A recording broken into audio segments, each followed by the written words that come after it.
네, 이번 주에 우리가 굉장히 자주 많이 만나는 것 같습니다. 여러분 새해 복 많이 받으시기를 바랍니다.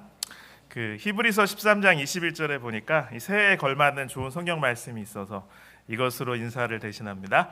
하나님께서 여러분에게 필요한 모든 좋은 것들을 내려주셔서 여러분이 하나님의 일을 잘할 수 있게 되기를 바랍니다. 또 예수 그리스도를 통해 우리 안에서 그의 기뻐하시는 뜻이 이루어지기를 기도합니다. 예수 그리스도께 길이길이 영광이 있을 것입니다. 아멘. 오늘은 우리 새해 첫 안식일 시작하는 저녁입니다. 그래서 오늘은 신약성경 빌립보서 3장 13절과 14절에 있는 말씀을 살펴보기를 원합니다. 새로운 시작, 새로운 결심이라는 제목으로 이 말씀을 살펴보면서 우리 마음의 영적인 교훈을 삼고자 합니다. 우리 빌립보서 3장 13절로 14절을 같이 읽도록 하겠습니다. 같이 읽으실까요? 형제들아, 나는 아직 내가 잡은 줄로 여기지 아니하고 오직 한 일, 즉 뒤에 있는 것은 잊어버리고 앞에 있는 것을 잡으려고 표대를 향하여 그리스도 예수 안에서 하나님이 위에서 부르신 부름의 상을 위하여 달려가노라. 아멘. 존경하는 마석교회 성도 여러분, 새해가 밝았습니다. 새로운 해는 하나님께서 주시는 또 다른 시작의 기회입니다. 지난 한 해를 돌아보면서 우리에게 아쉬움이 남을 수 있습니다. 후회가 있을 수 있습니다. 그러나 그렇더라도 우리에게는 하나님 안에서 새로운 결심을 품고 앞으로 나아갈 은혜가 있음에 감사드립니다. 오늘 성경의 말씀이 본문에서 사도 바울은 신앙의 경주를 하는 그러한 우리의 삶을 통해서 과거를 내려놓고 미래를 향해서 전진해 나가는 신앙인의 자세를 우리에게 보여주고 있습니다. 이 말씀을 통해서 우리는 이 새해를 신앙으로, 믿음으로 어떻게 시작해야 할지를 배울 수가 있습니다. 첫 번째, 본문이 우리에게 주는 교훈은 바로 과거를 내려놓으라라고 하는 것입니다. 과거를 내려놓으라. 오늘 말씀에서 사도 바울은 뒤에 있는 것은 잊어버리고라고 이렇게 권하고 있습니다. 이것은 바로 과거의 실패와 아쉬움을 반복해서 떠올리면서 현재와 미래를 이렇게 발목을 잡지 말라고 하는 것입니다. 여기 잊어버리고라고 번역된 이 원어 헬라어는 그것은 잊다, 등한시하다, 간과하다, 무관심하다라는 뜻인데요. 과거의 기억이 나 자신의 관심을 빼앗아서 전진해 나가는 걸음을 방해하지 않도록 스스로 의식적으로, 의도적으로 노력하는 것을 의미합니다. 어떻게 우리는 과거를 내려놓을 수가 있겠습니까? 첫 번째, 과거의 실패로부터 우리는 자유로워져야 합니다. 실패를 통해서 우리는 귀한 교훈을 배울 수가 있지만 그것이 우리가 어떠함을, 우리의 정체성을 결정짓지는 못하는 것이죠. 실패 속에서도요, 하나님은 여전히 저와 여러분을 사랑하십니다. 그리고 새로운 길을 열어주십니다. 여러분이 잘 아시는 사도 베드로는 결정적인 순간에 공중 앞에서 예수님을 3번씩이나 부인했지만 그 이후에는 회개하고 주님의 은혜로 회복된 것을 우리는 기억하고 있습니다. 그래서 사도행전의 초대교회 기둥과 같이 귀하게 쓰임받았음을 우리는 기억하고 있습니다. 또한 여러분 아시는 이 마가 요한, 그의 실패를 우리는 잘 알고 있습니다. 바울과 바나바와 함께 전도여행에 참여했을 때 처음에는 그의 마음이 공포와 낙담에 억눌리게 되었죠. 그래서 낙심하게 되었고 도중에 전도대와 동행하기를 포기해버리고 말았습니다. 예루살렘으로 돌아간 것이죠.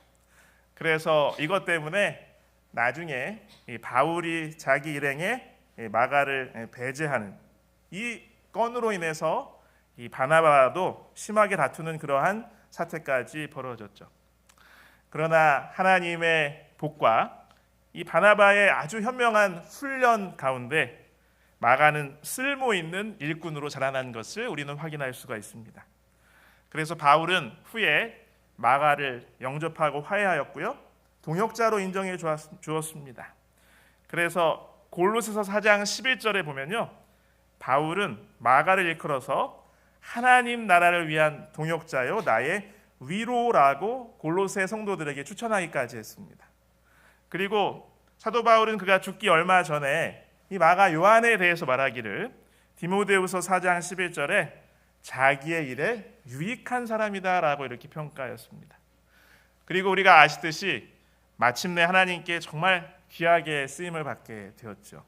성경에 마가복음까지 기록하게 된 것을 우리는 알고 있습니다. 그러므로 저와 여러분의 삶에도 과거에 실패가 있습니다. 혹시 실패가 있고 그것을 경험하셨다 하더라도 그것에 연연해하지 마시기를 바랍니다. 여러분, 여기 사진에 나와 있는 인물들은 여러분들이 많이 아시는 분들이실 겁니다. 맨 왼쪽에 있는 사람은 누구입니까? 네, 맞아요. 토마스 에디슨. 네, 이 전구를 발명한 과정에서 그가 얼마나 많은 재료를 가지고 실패를 했는지가 굉장히 유명합니다. 기록마다 좀 다르긴 하지만 1만 6천 번 이상 그는 실패를 했다고 하죠. 그렇지만 끈기와 인내로 결국은 극복해내고 말았습니다.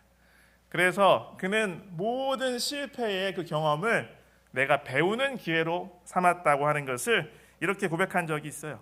나는 실패한 적이 없다. 단지 만 가지의 통하지 않는 방법을 발견했을 뿐이다 라고 이렇게 말했다고 하는 것이죠. 결국 그의 노력은 세상을 바꾸게 되었죠. 가운데 있는 분은 정말 유명한 베스트셀러 해리포터 시리즈의 작가이죠. 처음에 이것을 썼을 때에 계속해서 출판사에 원고를 가지고 갔는데 무려 12개 출판사에서 거절을 당했다고 합니다. 그런데 포기하지 않고 계속해서 원고를 제출했고 그녀의 끈기는 결국 보상을 받게 되었습니다. 전 세계적인 베스트셀러가 되었고 J.K. 롤링은 세계에서 가장 성공한 작가 중에 한 명이 되었습니다. 맨 오른쪽에 있는 분은 여러분 잘 아실 것입니다. 에이브라임 링컨. 그는 실패의 왕이다라고 사람들이 말하기도 하죠. 그는 정말 어려움 속에서 그러나 끝까지 도전하는 삶을 살았는데요. 그가 정치가로서의 생명을 걸었던 미국의 일리노이주의 공공사업이 실패하고 그리고 거의 결혼할 뻔했던 그 애인과 파혼까지 겪어서 굉장히 심한 우울증에 시달리고요. 신경이 많이 쇠약해지기도 하였습니다. 그러나 그는 포기하지 않았고 5년 동안 정말 미친 듯이 자기 개발에 매진했다고 합니다.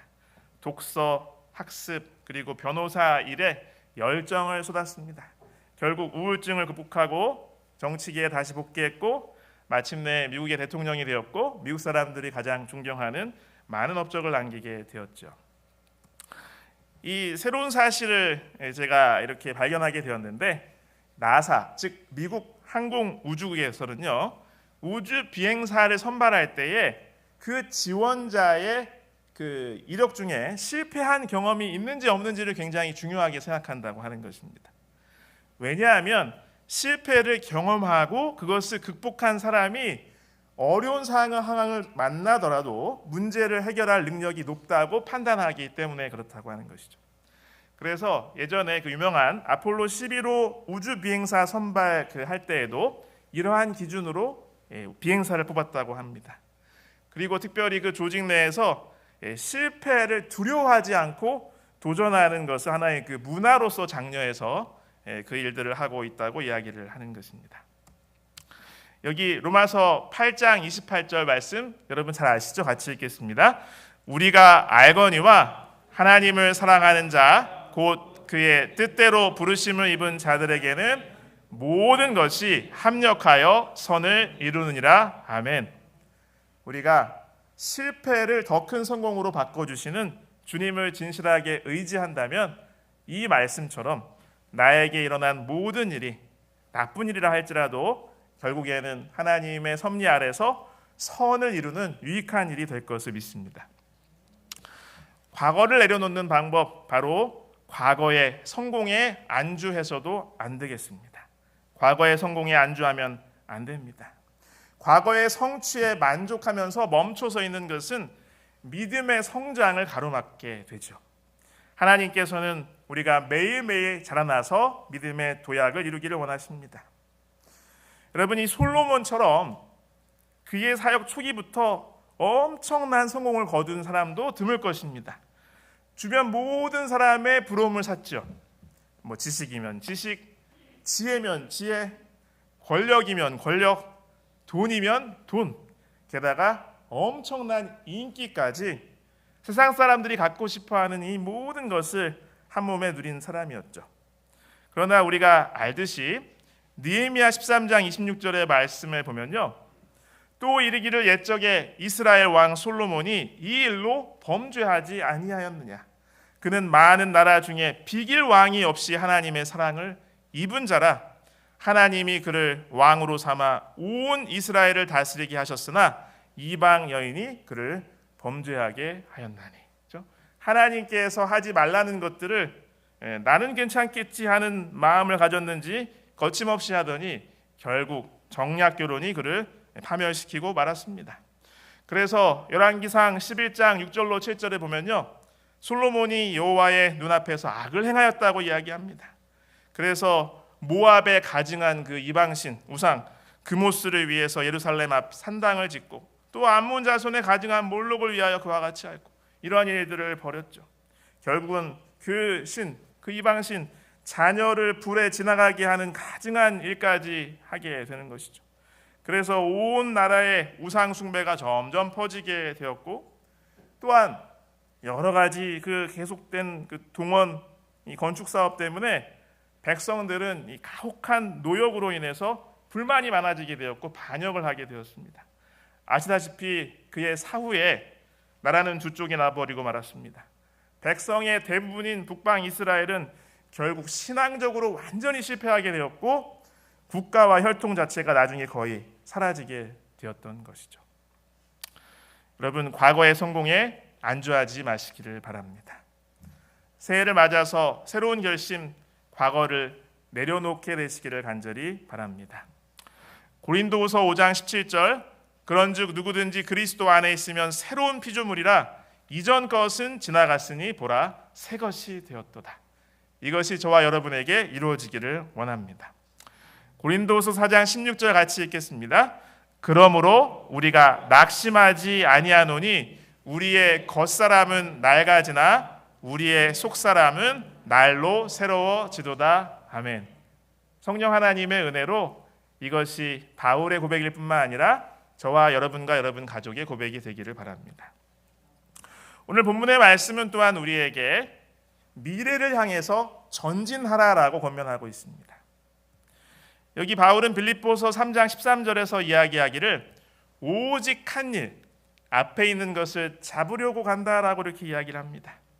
오직 한 일이라고 한 것은 이 원어 문자적으로는 한 가지 것이라는 그런 의미입니다. 그것이 무엇인지는 그 뒤에 있는 말씀을 읽어보면 우리가 분명하게 알 수가 있습니다. 바울의 한 가지 목적, 그것은 바로 그를 부르신 주님의 목적을 성취하는 것이었습니다.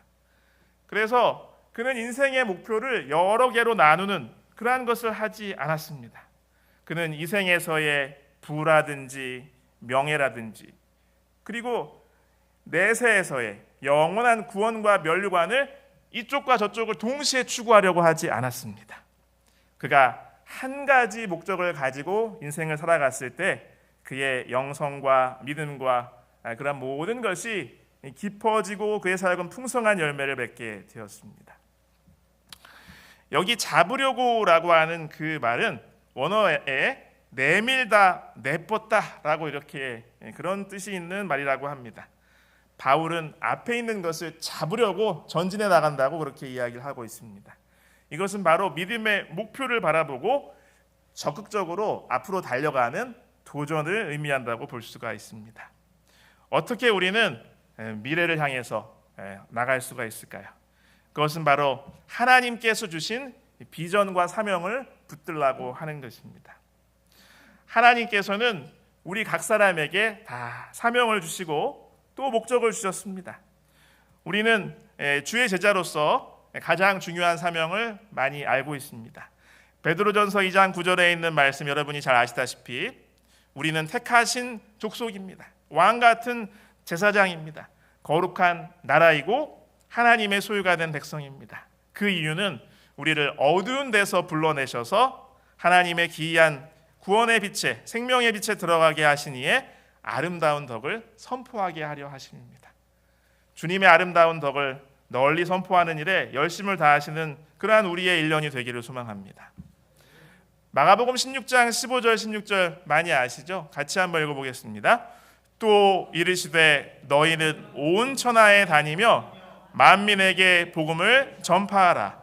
믿고 침례를 받는 사람은 구원을 얻을 것이요 믿지 않는 사람은 정죄를 받으리라. 주를 따르는 모든 사람에게 주님께서 주신 권고이자 명령입니다.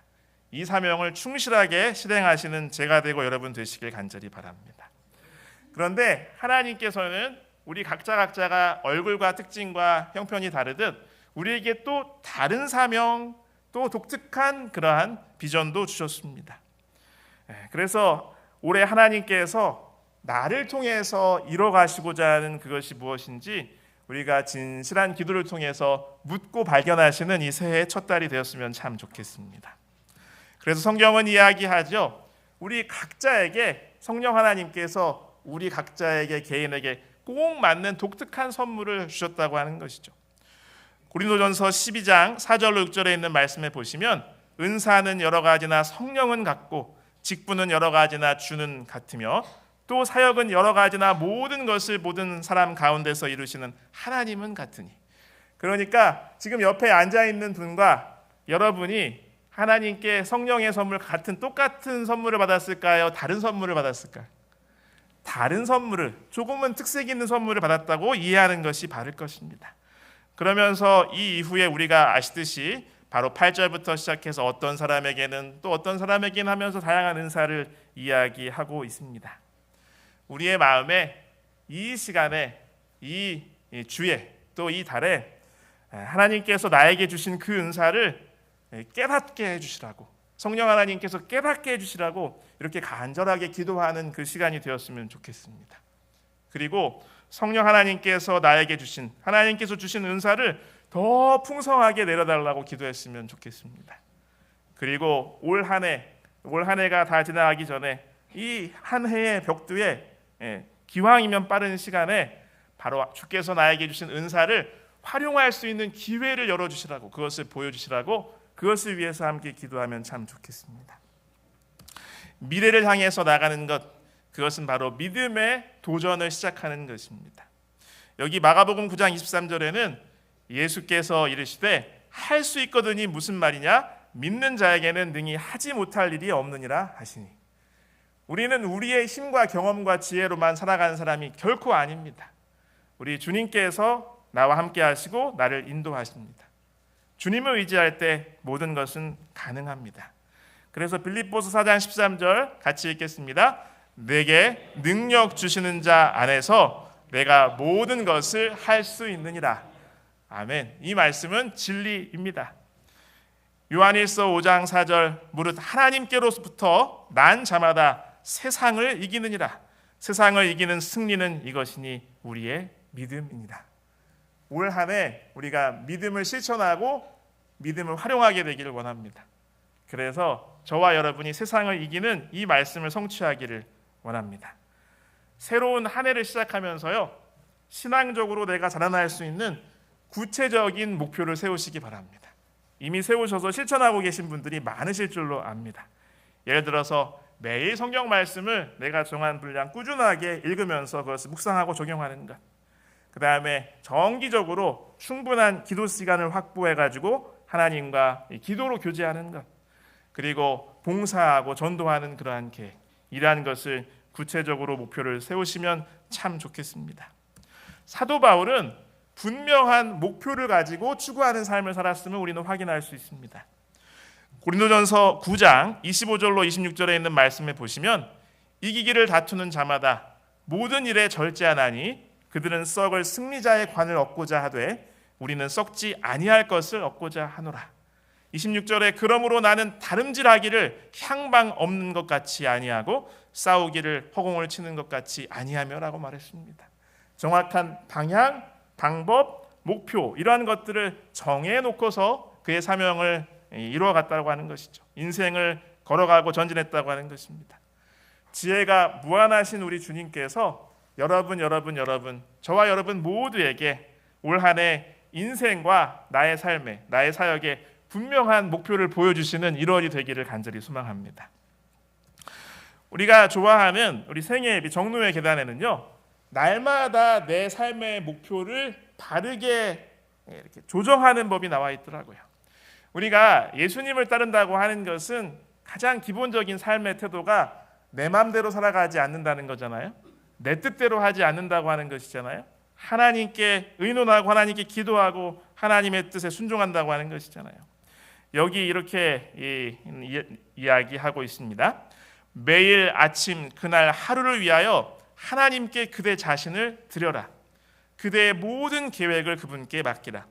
그분께서 인도하시는 대로 그대의 계획들을 실천하거나 혹은 포기하라. 이렇게 함으로 매일매일 그대의 생애를 하나님의 손에 맡길 수 있다. 그대의 생애는 더욱더 예수의 생애를 닮아갈 것이다. 여러분, 이 말씀을 실천하시기 바랍니다.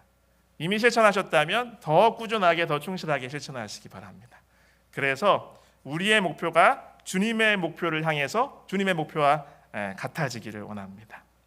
미래를 향해서 전진하시는 새해가 되시기를 간절히 바랍니다. 여기 디모데전서 4장 15절에 보면 사도 바울이 또 권면하기를 이 모든 일에 전심전력하여 너의 성숙함을 모든 사람에게 나타내게 하라.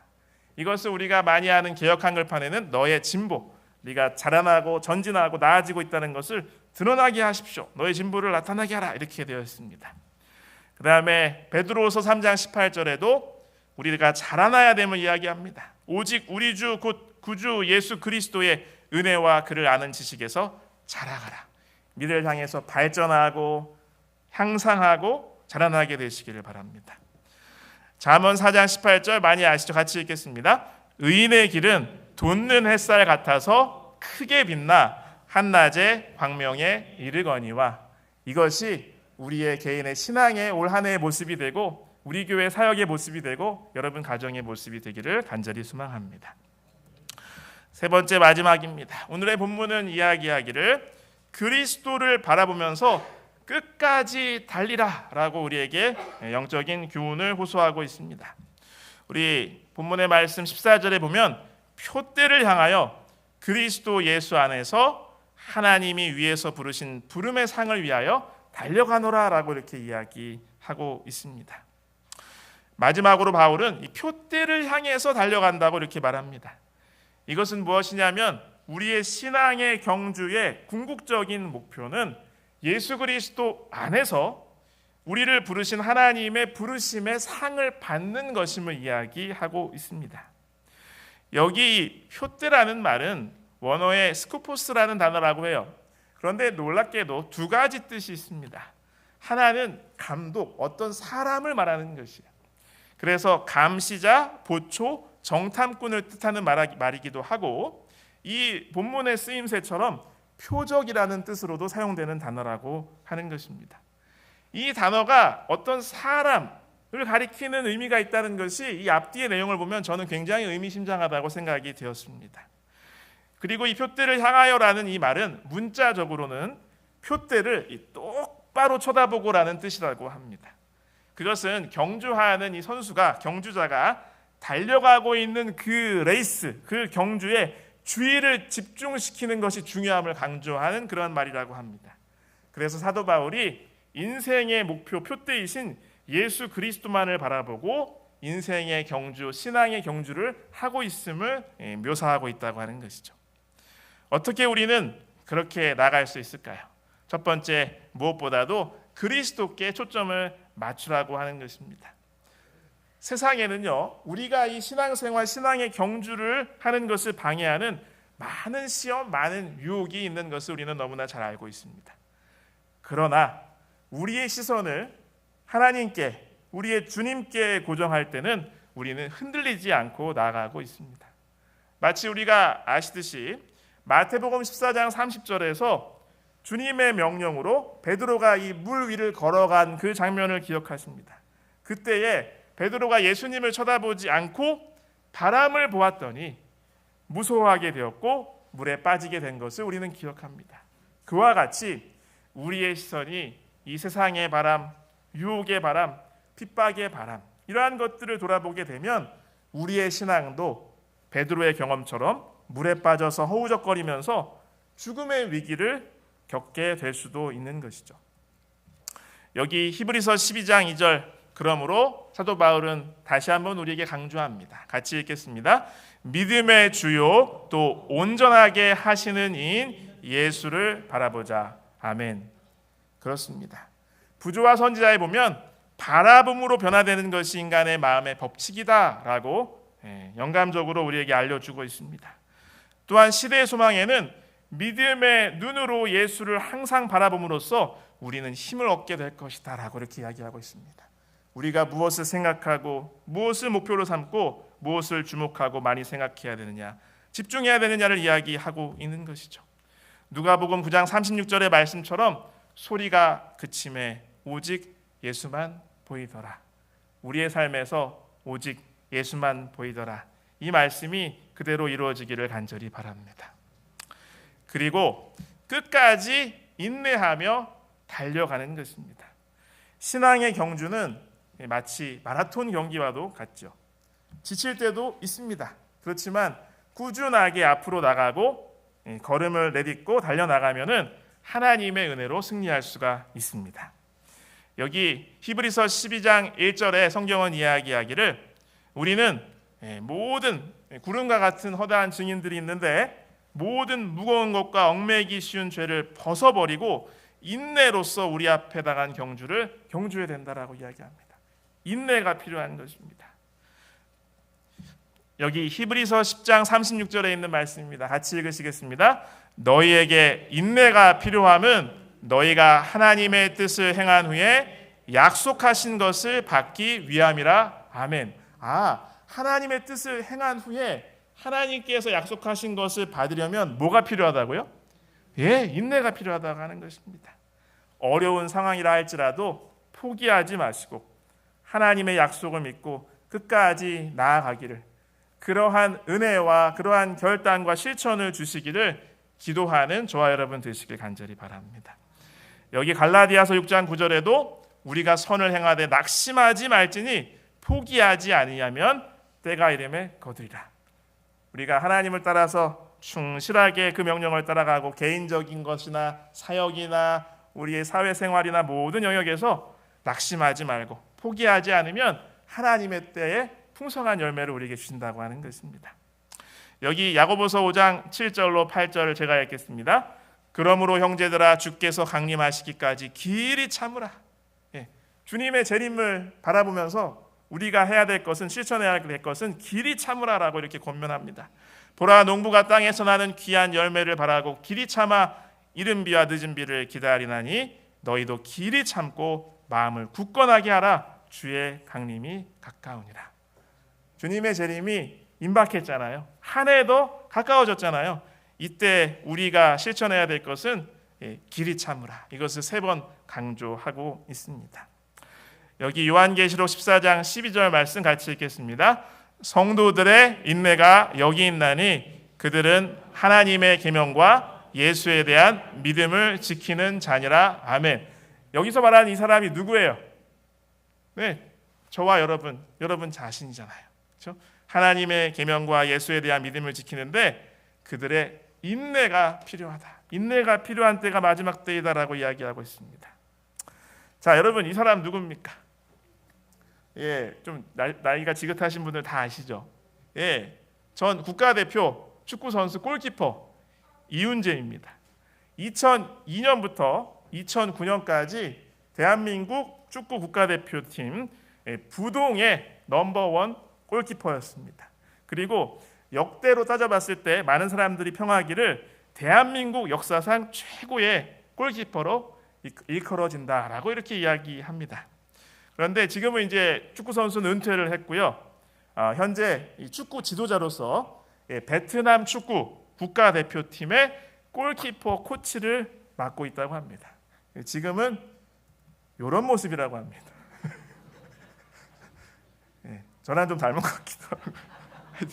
네, 우리 새해 결심 중에 하나가 또 저도 다이어트인데. 자, 그런데 전에 이분이 자서전을 낸 적이 있었어요. 자서전. 그 책이 뭐냐면 글씨 보이세요? 제목이 이기려면 기다려라. 이기려면 기다려라. 이것은 뭐냐면 이게 골키퍼에서 정말 성공적으로 공격을 막아내려면 마음에 꼭 명심해야 될 것이 뭐냐면 기다려야 된다고 하는 것입니다. 그런데 이 수많은 골키퍼들이 굉장히 상황이 압박되잖아요. 아주 급박하고 더군다나 우리 팀이 지고 있으면 더 마음이 쫓기잖아요. 그래서 그렇게 쫓기게 되면 평정심을 잃고 뭐 하지 못하는 거예요? 기다리지 못한다는 거죠. 그러니까 놓친다고 하는 거예요. 먼저 움직이니까. 그래서 이런 이기려면 기다려라 하면서 자기의 그 삶을 이렇게 이야기를 했는데, 여러분, 믿음도 기다림입니다. 우리가 믿는 만큼 기다릴 수가 있는 것이죠. 여러분, 그리스도를 바라보시면서 기다리시고 끝까지 달리시는 한 해가 되시기를 간절히 바랍니다. 그때 우리도 이기는 것이죠. 여기 마태복음 24장 13절 같이 읽겠습니다. 그러나 끝까지 견디는 자는 구원을 얻으리라. 아멘. 요한계시록 2장 26절 제가 읽겠습니다. 이기는 자와 끝까지 내 일을 지키는 그에게 만국을 다스리는 권세를 주리니. 여러분을 생각하시면서 하나님께서 사도 요한에게 이렇게 적게 하시는 것입니다. 만국을 다스리는 권세를 하나님께서 우리에게 주고 싶어 하시는 거예요. 끝까지 내 일을 지키는 자. 고린도전서 1장 8절. 그런데 우리는 너무나 마음이 조석으로 변개하고 끈기도 없죠. 그런데 여기 우리를 기다리고 끝까지 갈 수 있도록 해주시는 분이 있습니다. 고린도전서 1장 8절 읽겠습니다. 주께서 너희를 우리 주 예수 그리스도의 날에 책망할 것이 없는 자로 끝까지 견고하게 하시리라. 아멘. 주님께서 우리를 끝까지 견고하게 하십니다. 이제 말씀을 이제 맺으면서요, 새해를 믿음으로 우리는 어떻게 시작해야 할까요? 오늘의 본문의 말씀을 통해서 우리는 세 가지를 생각해 보았습니다. 과거를 내려놓으라, 미래를 향해서 전진하라, 그리고 그리스도를 바라보면서 끝까지 달리라. 여러분께서 새해라고 하는 것은 우리 하나님께서 주신 새로운 출발점임을 다시 기억하시면 좋겠습니다. 과거를 내려놓으시고 미래를 향해서 믿음으로 전진하시고 하나님께 초점을 맞춘 삶을 살아가게 되시기를 바랍니다. 그래서 올해는 우리 모두가 하나님 안에서 더욱 성숙하고 믿음의 경주를 달려서 끝까지 완주하며 하나님께 영광을 돌리는 해가 되기를 간절히 바랍니다. 자, 마지막으로 이 말씀을 같이 읽겠습니다. 이사야 43장 18절 19절입니다. 너희는 이전 일을 기억하지 말며 옛날 일을 생각하지 말라. 보라, 내가 새 일을 행하리니 이제 나타낼 것이라. 너희가 그것을 알지 못하겠느냐? 반드시 내가 광야의 길을 사막의 강을 내리니. 아멘. 주님께서 우리의 삶에 새 일을 행하셔서 광야의 길을, 사막의 강을 내어주시는 한 해가 되기를 기도하며 소망합니다. 우리 함께 일어나서 찬양하시겠습니다. 우리 701장 찬양 같이